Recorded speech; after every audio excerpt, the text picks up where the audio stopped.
આજે Rajkot chamber of કોમર્સના અથાગ પ્રયત્નોથી આપ સૌને ખ્યાલ છે કે રાજકોટને ગ્રીનફિલ્ડ ઇન્ટરનેશનલ એરપોર્ટની સુવિધા મળી, જેને આજે 2 વર્ષ ઉપરનો સમય વીતી ગયો છે.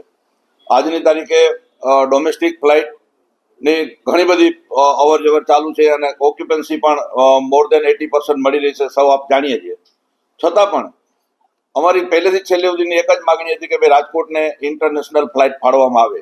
રાજકોટ એક સૌરાષ્ટ્રનું પાટનગર હોય, એમએસએમઈ ઉદ્યોગથી ઘેરાયેલું હોય, ટુરિઝમ એટલો બધો મોટો વ્યાપમાં ફેલાયેલો હોય અને ખાસ કરીને અહીંના પબ્લિક અને વેપારી લોકોને ફોરેનની કનેક્ટિવિટી ડાયરેક્ટ ક્યાંથી મળે એના ધ્યાનમાં રાખીને અમારા પ્રયાસો એવા હતા કે રાજકોટ દુબઈ અથવા તો રાજકોટ બેંગકોકની ઇન્ટરનેશનલ ફ્લાઇટ મળે.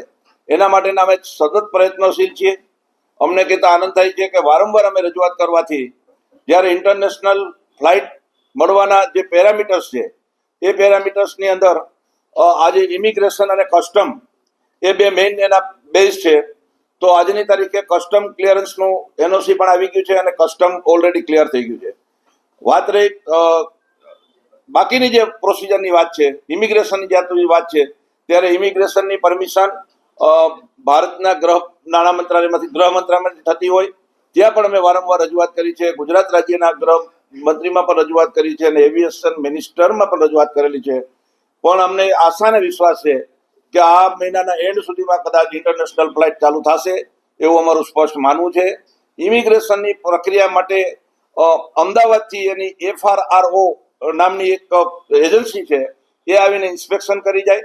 આજથી 9 મહિના પહેલા એ પહેલી એક વખત ઇન્ટરનેશનલ એરપોર્ટની એને વિઝિટ કરેલી, ત્યારે નાના મોટા ફેરફાર કરવાની વાત હતી, એ ફેરફાર થઈ ગયા.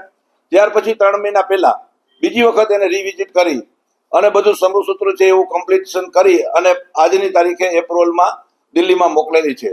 મને આશા છે કે આવનારા ટૂંકા ગાળાની અંદર રાજકોટને ઇન્ટરનેશનલ ફ્લાઇટ મળશે, એમાં કોઈ શંકાને સ્થાન નથી.